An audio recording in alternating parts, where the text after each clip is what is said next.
हक दो बलूचिस्तान को तहरीक ज़ेर एहतमाम जारी धरने को 31 रोज़ मुकम्मल हो गए। धरने में शरीक अवाम बड़े इत्मीनान और सब्र व तहम्मुल के साथ पुरुमीद आने वाले कल का इंतज़ार कर रहे हैं।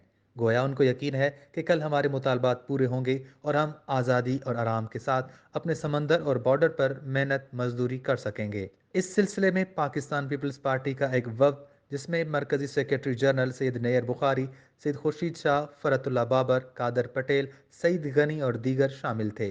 उन्होंने गवादर आकर हक दो तहरीक के कायद मौलाना हिदायतुर रहमान से मुलाकात की और पाकिस्तान पीपल्स पार्टी की जानिब से मुकम्मल हिमायत और हर मुमकिन ताउन की यकीन दहानी कराई। इस मौके पर पाकिस्तान पीपल्स पार्टी के कायदीन ने धरने से खिताब करते हुए कहा कि आप गवादर वालों और अहले मकरान और बलूचिस्तान की हिम्मत और इस्तकलाल को दाद देते हैं कि आपने तकलीफ दह हालात में 31 दिनों तक मुसलसल अपने हुकूक के लिए धरने दिए। उन्होंने कहा कि इस बारे जो मामलात हुकूमत सिंध से मुतालिक हैं, हम उनको पूरी तौर पर हल करने की कोशिश करेंगे और हमारी पार्टी के चेयरमैन का हुक्म है, हम आपसे मुकम्मल ताउन करेंगे। उनका कहना था कि इस वक्त मुल्क की सियासी और मुआशी सूरत हाल इंतहाई गंभीर है और ऐसा लगता है कि मौजूदा वफाकी हुकूमत की कोई भी कारामद मनसूबा नहीं है, लेकिन हम आपको बावर कराते हैं कि आने वाला कल आपको कामयाबी की नवीद सुनाएगी।